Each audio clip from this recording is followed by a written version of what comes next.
queima, né?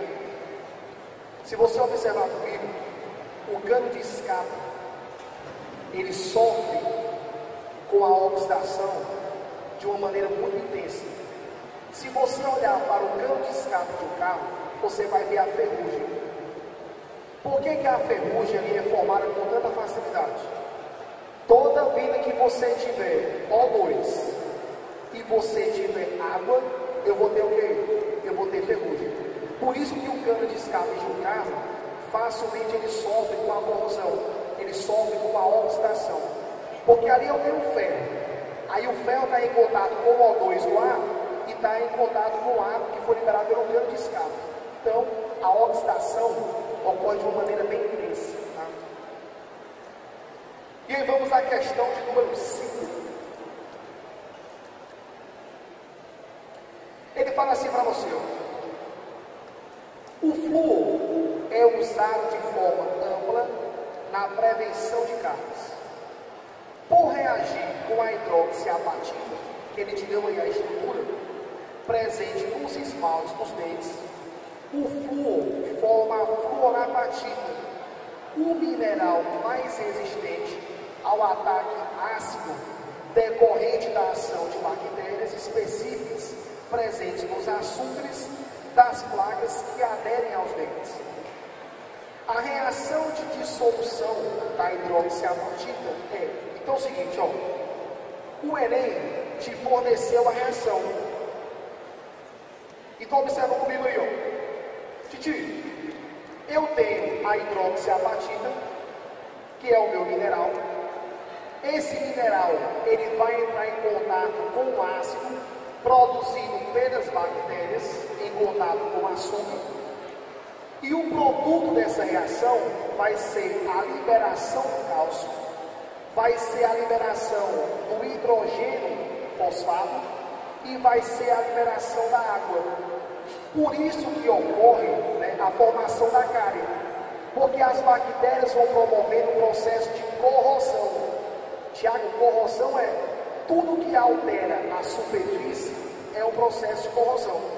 Então, você tem aqui, ó, a quebra do esmalte, e aí você tem a formação da cárie. Aí olha o que a questão te pede aí. Supondo que o esmalte dentário seja constituído exclusivamente por hidroxiapatita, o ataque ácido que dissolve completamente 1 miligrama desse material ocasiona a formação de aproximadamente, bebê, se você olha para os íons, ele só quer que você trabalhe com íons. Tiago, o que é um íon? É uma espécie positiva ou uma espécie o quê? Negativa. Nos produtos, você só tem 2 íons, ó, o cálcio e o hidrogênio fosfato, somente esses 2. Tiago, então o que é que ele quer? Os íons. O que foi que ele te deu? A hidroxiapatita. O ácido não interessa, ó, que é o H+, e a água também não interessa. Ele nem te deu nada sobre eles e nem pediu nada sobre eles. E aí tua questão chega ao fim, ó. Titi, se você pegar 1 mol do minério, que é a hidroxiapatita, você vai produzir 10 mols de cálcio e 6 mol de hidrogênio fosfato. Aí ele te deu uma massa de todo mundo.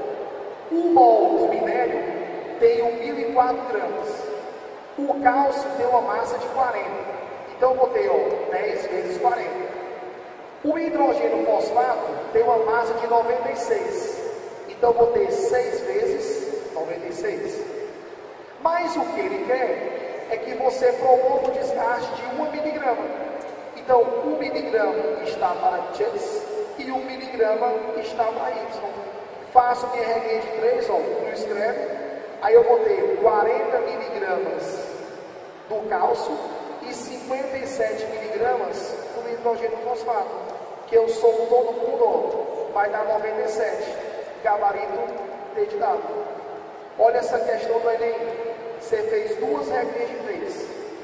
Interpreta tua equação e aí você chega ao fim da tua questão. Então, ó, eu sei que 1 está para 10, está para 6. Então, 1.004 está para 10 vezes 40 e 6 vezes 96. Então, 1 miligrama está para 10. Isso, tá? Titi, eu posso relacionar grama com miligrama? Posso. Observa, grama vai cancelar com grama e cancela com grama. E tua resposta já vai sair toda em miligrama. E aí fica mais fácil para você. Então, questão 5, letra B. Alguns me usam. Todo mundo aqui, quando vai tomar água, né? Que você pega tua água mineral, que você tem tua água da Cagesse, toda água que chega à tua residência, obrigatoriamente, ela tem que ser adicionada de flúor. Tiago, mas por que tem que ter flúor? Porque o flúor, ele vai fortalecer os teus dentes. Tiago, o que é que o governo faz, né, que nos traz benefício? Primeiro, toda água tem flúor, todo pão tem o quê? Ferro. Por que que todo pão tem que ter ferro? Para evitar a chamada de anemia ferroprive.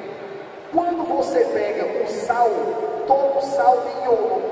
Mas por que que o sal tem que ter iodo? Para evitar o MOST, né? O hipotireoidismo. Então o governo, ele obriga as empresas que trabalham com água a adicionar flúor para fortalecer os dentes. É uma questão de prevenção. Hoje um dos grandes objetivos da medicina é a medicina preventiva. Porque se você prevenir, você reduz o custo, né, em um hospital. Então, Tiago, o pão tem que ter ferro, o sal tem que ter iodo e a água tem que ter flúor, tá? Então não esquece disso. E aí vamos à questão 6. Por exemplo, é muito comum no creme dental, além do flúor, ter bicarbonato, né? Alguém passa de bicarbonato de sódio nos dentes? Tem esse hábito? O bicarbonato ele é importante porque a tua saliva, quando ela entra em contato com a mucosa da boca, ela fica ácida. E aí o que é que você faz para reduzir a acidez da boca? Você utiliza o bicarbonato de sódio. Na hora que você reduz essa acidez, você tanto vai facilitar a questão de reduzir a incidência de cárie, como você vai clarear os dentes, porque o sal ele é abrasivo, ele funciona como uma lixa. Então na hora da escovação, você acaba removendo os tons amarelos. Por isso que o bicarbonato de sódio, ele é usado pelo dentista também, quando ele vai promover a limpeza da boca. Então ele coloca um jato, né, que dá até aquela gastura, né, provocado aí pelo bicarbonato de sódio. Tá? Questão 6. O brasileiro consome em média 500 miligramas de cálcio por dia, quando a quantidade recomendada é o dobro, bebê. Quem é o dobro de 500? 1000, né?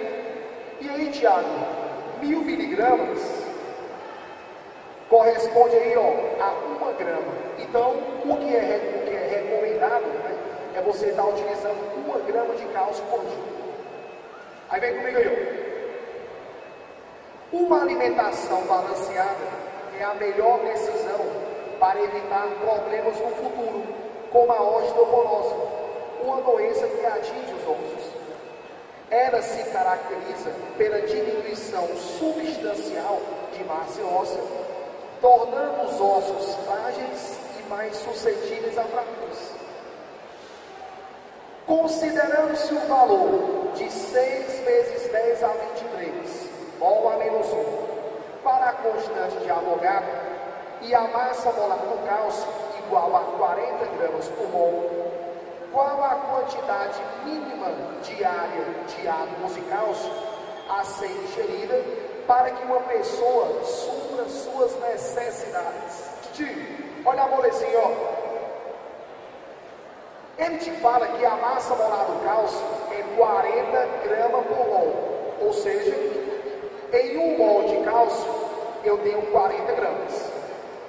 Mas, Tiago, em um mol de cálcio, quantos átomos eu tenho? Ele te deu aí, ó, 6 vezes 10 elevado a 23.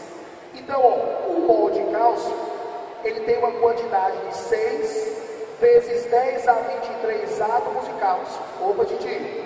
Então, toda essa quantidade de cálcio corresponde a uma massa de 40. Só que o cara tem que ingerir quanto por dia? 1. E 1 está maravilhoso. Então, vou ter aqui, ó, 1 multiplicado por 6 vezes 10 a 23, dividido por 40. Então, por dia, o cara tem que ingerir 1,5 vezes 10 elevado a 22 átomos de cálcio. Galera, a química é fácil. Essa questão do Enem, ó, uma regra de 3. E aí a questão foi embora. Então, essa é a quantidade de cálcio recomendada por dia. Então, você marca aí com o papai a letra B de bom. Titi, quando você tem, a mulher principalmente sofre por isso, né? A mulher, quando chega na menopausa, a quantidade de hormônios produzidos é menor, né? Os estrógenos. E essa menor produção de estrógenos faz com que a mulher tenha dificuldade em absorver cálcio. Por isso que é muito comum a mulher sofrer de osteoporose em relação ao homem. Porque a mulher, quando chega na menopausa, ela perde estrógeno. Então, consequentemente, a absorção fica limitada. Quando você tiver com seus 50 anos, o médico vai dizer assim: rapaz, pare de tomar refrigerante. Porque o refrigerante, ele descalcifica os ossos. Então, Tiago, como o meu processo de absorção de cálcio está menor, então eu vou ter que fazer o uso de uma quantidade maior de cálcio. E aí eu vou ter que fazer o quê? Evitar fatores que dificultem essa absorção. Tiago, o que é que dificulta a absorção de cálcio? Primeiro, problemas hormonais. Segundo, refrigerante. Terceiro, café. Então o café, ele ajuda a descalcificar os ossos. Então são algumas medidas que você toma futuramente para evitar esse processo. E outra coisa, ó, como farmacêutico, eu sempre falo isso para os meus alunos. O teu corpo, ele não é besta. Como assim, ó? Todo dia eu tomo cálcio, mas se você não andar, o teu corpo vai entender o quê? Para que eu vou absorver cálcio se eu não estou exercitando a minha musculatura e a parte óssea? Se o osso ele não tiver choque com o piso, com o chão, o teu corpo interpreta que não precisa absorver. Então não adianta você tomar cálcio se você não tem o quê? O impacto dos ossos. Quando você tem impacto, o teu corpo entende o quê? Rapaz, o meu osso está sendo exigido, então eu preciso absorver cálcio. Aí o teu corpo, ele vai absorver. Tiago, outro ponto que é fundamental. Na tua pele, você tem a chamada provitamina D. Essa provitamina D vem do colesterol. Galera, colesterol, ele faz bem? Faz. Ele pode fazer mal? Pode. Mas é a partir do colesterol que o teu corpo produz a provitamina D. Quando o raio ultravioleta entra em contato com essa provitamina D, ela é transformada em vitamina D. Aí a vitamina D vai lá para o intestino delgado, onde ela vai contribuir para absorver quem? O cálcio. Por isso que a biologia fala muito assim, ó, a criança tem que tomar banho de sol em horários adequados para evitar o raquitismo, que é outra doença provocada pela falta de quem? De cálcio, tá? Então, cuidado aí com isso, show? E aí vamos à questão de número 7. Olha essa questão do Enem. Muitos alunos bons perderam essa questão por falta de atenção. Olha aí. A produção de aço envolve o aquecimento do minério de ferro junto com carbono e ar atmosférico em uma série de reações de oxidação. O produto é chamado de ferro cruza e contém cerca, grifou isso aí, ó, 3,3% de carbono, grifou isso aí, ó.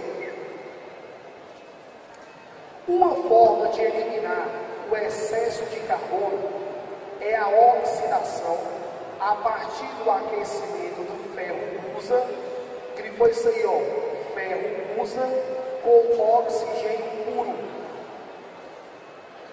Os dois principais produtos formados são o aço doce, aqui foi isso aí, ó, 0,3% de carbono, e gás carbônico. As massas molares aproximadas dos elementos carbono e oxigênio são respectivamente 12 e 16. Considerando que um forno foi alimentado com 2,5 toneladas de ferro usa, a massa de gás carbônico formada em quilogramas na produção de aço doce é mais próxima de. Então vem com o papai, ó. Titi, vou dar aqui o slide.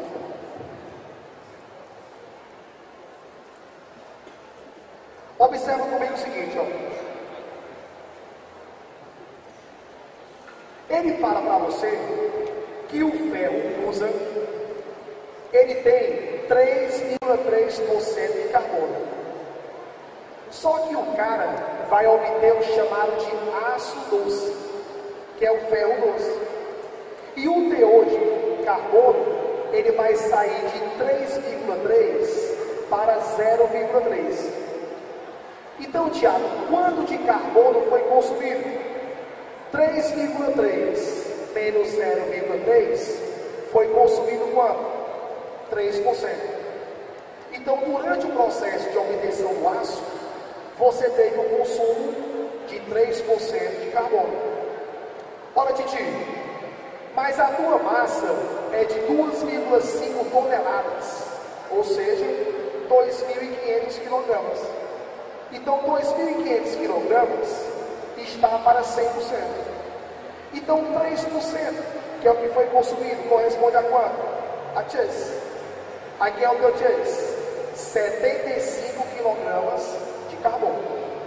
Então, Tiago, durante o processo de obtenção do aço, você consumiu 75 quilogramas de carbono. Mas observa, ó, esse carbono que foi consumido, ele vai reagir com o O2, produzindo aí, ó, o CO2. Mas, Thiago, o que é que ele quer saber? Ele quer saber o quanto de CO2 vai ser produzido. Aí observa, ó, 1 mol de carbono está para 1 mol de CO2. Aí que é a massa do carbono? 12 gramas. Então, Thiago, 12 gramas de carbono vai formar 44 gramas de CO2. Só que o cara vai consumir 75 quilogramas. Então, quanto eu vou obter? Y. Aí que é meu Y? 275 quilogramas de CO2. Duas regras de 3. Uma, para saber o quanto de carbono foi consumido. E a outra, para saber o quanto de CO2 foi consumido. Então, monta aí as correlações, tá? Então, de novo, ó, eu tenho o chamado ferro usa, que tem um teor de 3,3. Aí eu quero produzir o aço doce, que tem 0,3. Então o meu consumo foi de 3%. Ora, Tiago, 3% de 2.500 quilos vai dar quanto? 75 kg de carbono. Aí esse carbono, ele vai reagir com o O2, formando o CO2. Aí observa aqui para a minha reação, 1 mol de carbono vai produzir 1 mol de CO2, ou seja, 12 gramas está para 44. Se eu for consumir 75, eu vou obter quanto? O Y, que vai dar 275 quilogramas de CO2. Então, você marca aí comigo a letra D de dado. Galera, ó, no meu Facebook, eu sempre tenho muitos materiais, tá? Eu produzi um artigo agora sobre o Arla 32, que é um produto que tem sido obrigado, né, pelos caminhoneiros para reduzir a poluição. Então você pode me adicionar no Facebook, tá? Tiago Magalhães. tem a minha foto e na lousa tem o Fred, né? O Fred Flintstone, né? Que parece um pouquinho comigo. Então, né? Tem a minha caricatura do lado, tá? O meu rosto e a caricatura do Fred Flintstone. Então, me adiciona lá, que eu te passe esses materiais por e-mail, tá bom? Então, eu produzi um sobre Angra esse ano, por exemplo, seria o ano que Angra 3 iria inaugurar. Mas, por problemas de licitações, né, foi adiado para 2018. A partir do próximo ano, a lâmpada incandescente vai deixar de ser produzida. Então, de repente, a tua prova do Enem queira fazer uma homenagem a esse tipo de lâmpada. E eu dei um artigo sobre a lâmpada. Aí lá no finalzinho tem 2 questões comentadas. Então acesse o meu Facebook, Thiago Magalhães com H, tá? E aí me pegue esse material que eu vou ter o prazer em fornecer para vocês, tá bom? Olha essa questãozinha 8 aí comigo, ó. Um dos principais métodos para obter alumínio, galera, puxou aí, ó. Puxa no alumínio. Tiago, qual é a principal forma de obtenção do alumínio hoje pelo Brasil? Tá? Aí põe aí, ó, eletrólise, que é a quebra por meio da corrente elétrica. Tá? Então, o Brasil produz alumínio a partir de um processo chamado de eletrólise. Metal de grande importância econômica é a eletrólise ígnea do Al2O3. Já esse termo ígnea quer dizer o quê? Ausência de água. Tá? Então, eletrólise ígnea, você vai aplicar uma corrente elétrica na ausência de água. A equação não balanceada está representada abaixo, onde eu tenho aí, ó, o Al2O3 formando Al2. Titi, para balancear, vou fazer como? Vou colocar um 2 antes do Al2O3. Aí eu vou colocar um 4 antes do alumínio e colocar um 3 antes do O2. Vem comigo, ó. 2 vezes Al2, 4 alumínios. 4 vezes 1, 4. Quantos oxigênios? 2 vezes 3, 6. 3 vezes 2, 6. Tua equação já está balanceada. Aí olha o comando da questão. Uma indústria fez a eletrólise de 500 kg de Al2O3, obtendo 200 kg de alumínio. O rendimento do processo é de aproximadamente, vem com o papai, ó. Tiago, o que é esse rendimento? Vamos supor o seguinte: eu estudei para tirar 10. Então, na teoria, eu ia tirar 10. Na prática, eu tirei um 7. Qual foi o meu rendimento? De 70%. Na indústria, isso é comum. Você faz um cálculo esperando obter X. Aí você obteve X sobre 2. Então, o teu rendimento foi de 50%.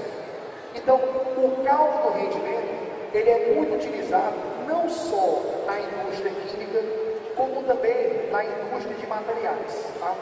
Então, vem comigo aí, ó. Titi, o que é que a equação te fala aí, ó? A equação te fala assim: se você utilizar 2 mol do Al2O3, você vai obter 4 mol de alumínio. Mas o Al2O3 tem uma massa de 102. Então, 2 mol do Al2O3 corresponde a 204 gramas. Então, se você utilizar 204 gramas, você vai obter 4 vezes 27, que é a massa do alumínio, que dá um total de 108. Então, se você utilizar 204, eu vou obter 108. Mas o cara utilizou 500 kg. Eu vou obter quanto? Aqui é o nosso chance. 264,7 kg de alumínio. Bebê, se tudo desse certo, você iria obter isso aqui, ó. 264,7. Então, ó, 264,7 está para 100%. Então, 200, ó, está para Y, que é o teu rendimento. Aí o Y vai dar em torno de 75%. Gabarito, letra C de casa. Bebê, cálculo em química, 2 regrinhas de 3. Eu fiz sua primeira regrinha para saber o máximo que eu poderia ter produzido. E aí no final calculei, quanto foi meu rendimento. Se tudo der certo, é 100%. Mas somente 200 quilos foram produzidos. Então rendimento, Y. Então, você marca aí com o titio a letra C de casa. Então, do Enem, descobriu, tá? Bebês, me fizeram uma perguntinha que bacana, ó. Professor, os compostos têm como substância envolvida o chumbo para melhor fixação. O que acontece com o organismo ao longo dos anos, tá? Então é o seguinte, era muito comum o jornal, a tinta do jornal ser a base de chumbo para fixar. E aí muitas pessoas acabaram ficando intoxicadas por esse metal pesado. O chumbo, o que ele faz, como ele tem a mesma carga do cálcio, que é 2+, então ele começa a substituir o cálcio nos ossos e ele começa a substituir o cálcio no sangue. Então o processo de cicatrização, de condução do impulso nervoso, tudo isso fica fragilizado. Então qual foi a atitude a ser tomada? Eles começaram a tirar o chumbo e colocar outros fixadores à base de metais que não são tão nocivos, como é o caso, por exemplo, do alumínio. Então começou a ser feita essa substituição. O cosmético, muitos deles apresentam ainda chumbo para fixar o pigmento. Só que como ele tem dificuldade em ser absorvido pela pele, então esse processo de absorção é muito pequeno, tá? Mas isso ao longo dos anos pode gerar uma complicação, né? Que é o efeito bioacumulativo. Como você não consegue eliminar esse chumbo da tua corrente sanguínea, então você pode acumular ao ponto de comprometer o processo de cicatrização e de condução do impulso nervoso, tá? Só que a quantidade utilizada em cosmético é muito pequena, tá? Então, para que esse efeito tenha, né, um certo significado, seriam necessários aí várias décadas de uso desse cosmético, tá? Só que cada ano o teor de chumbo ele diminui ainda mais, já que você tem novas tecnologias, tá? Questão de número 9. Mais uma questãozinha envolvendo a chuva ácida aí, mais uma vez aqui no meio.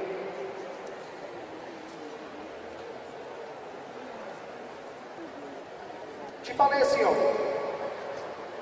a denominação chuva ácida se refere a uma série de fenômenos que dão como produto uma precipitação ácida. É preciso salientar, entretanto, que a chuva natural, ou seja, não poluída, em si é um pouco ácida, devido à presença do gás carbônico natural, que ao se dissolver na umidade atmosférica, gera o ácido carbônico. O ácido carbônico é um ácido fraco, que se ioniza parcialmente, portanto a água da chuva natural possui um pH ligeiramente ácido, chegando a 5,6. Dessa forma, as chuvas ácidas são aquelas cujo pH é acentuadamente inferior a 5. Então vem comigo, toda chuva, ela em si é ácida, mas para ser classificada como chuva ácida, pelo que o texto te fala, tem que ter um pH menor do que 5, tá? Titi, não esquecer, quanto menor for o pH, maior é tua acidez. Os dois ácidos predominantes na chuva ácida é o ácido sulfúrico e o ácido nítrico. Olha o bisu. Você tem assim, H2SO4. Você vai pegar o 4 do oxigênio e subtrair o 2 do H. 4 menos 2, a diferença é 2. O HNO3, eu vou pegar 3 do oxigênio e subtrair do 1 do H. 3 menos 1, 2. Quando essa diferença for igual ou superior a 2, o ácido, ele é um ácido forte. Então vai contribuir para formar essa chuva ácida. Tá? Então você pega o número de oxigênios e subtrai com o número de hidrogênios ionizados. Então quando a diferença for igual ou superior a 2, você tem um ácido forte. Aí vem aí, ó. Ele te deu 3 equações. Aí olha o comando da questão. Partindo-se de 84 gramas de N2, considerando o rendimento de 100%, então se é 100%, a minha resposta é o gabarito. A massa de HNO3 formada será, então vem com o titio, ó. O cara te deu 3 equações que não estão balanceadas, e eu vou balancear para vocês, ó. Tiago, quando você pega aí o N2 mais O2, eu vou formar o NO. Aí eu vou colocar o 2 antes do NO. Aí observa, ó, 2 N's no reagente, 2 N's no produto. 2 O's no reagente, 2 O's no produto. Titi, para balancear a segunda, eu vou colocar aqui, ó, 2 vezes o NO, e no produto eu botei, ó, 2 vezes o NO2. Então, 2 N's no reagente, 2 N's no produto. 4 oxigênios no reagente, 4 oxigênios no produto. Está balanceado.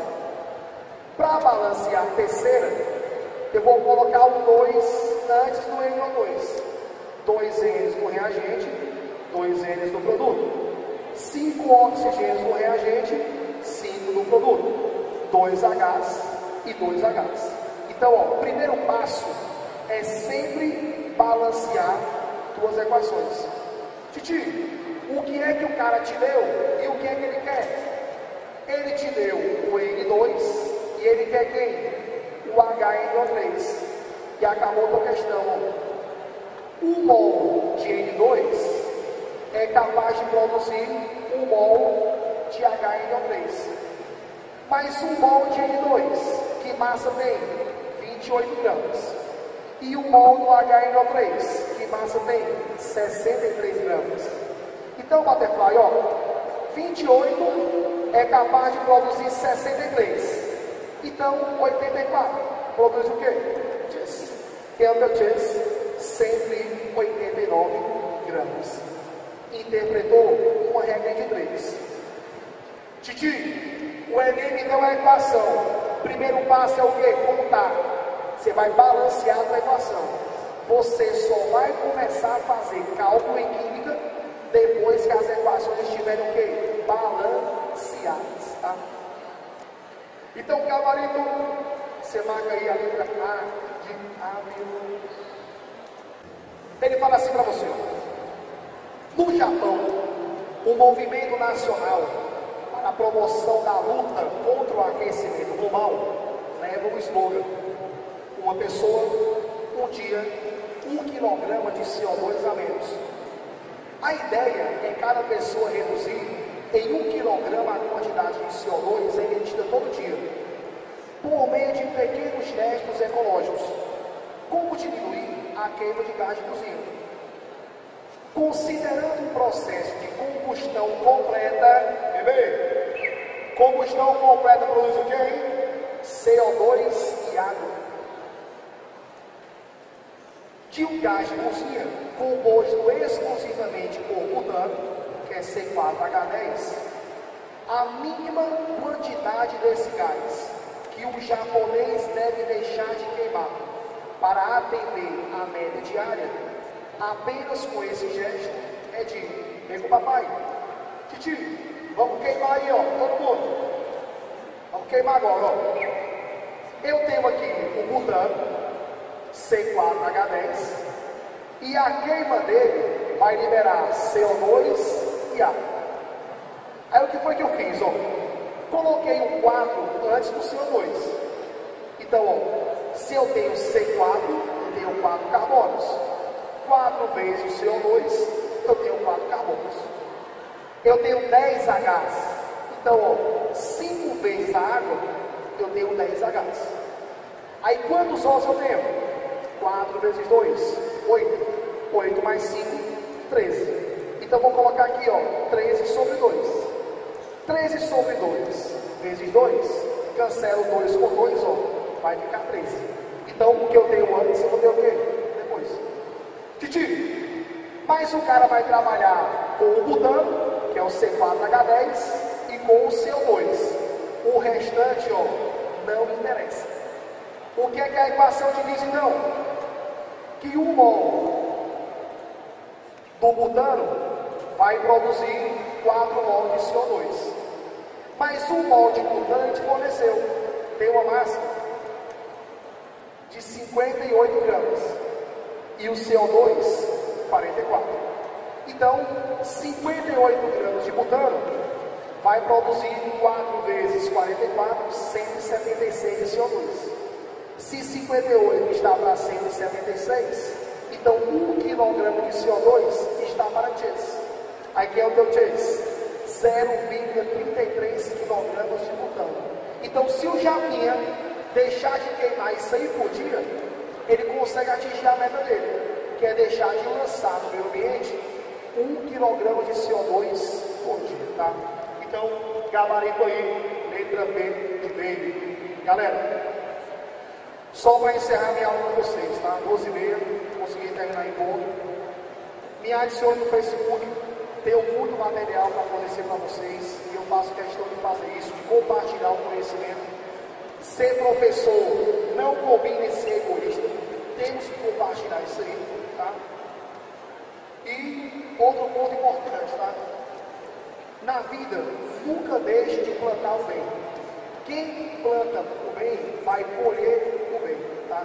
A Bíblia fala assim, ó, que quem semeia vento, colhe tempestade. Então, o que você plantar na vida, você vai colher. Então, ó, plantem coisas boas, que vocês vão colher coisas boas. E plantar coisa boa, inclui você ter, plantar estudo. Na hora que você planta estudo, você colhe o sucesso, tá? Que Deus abençoe a vocês, que Deus abençoe a médica e um cheiro do coração bem grande, tá? Quem tiver dúvida, vou ficar aqui um pedacinho, tá? Então, pode se dirigir até a minha pessoa. Cheiro.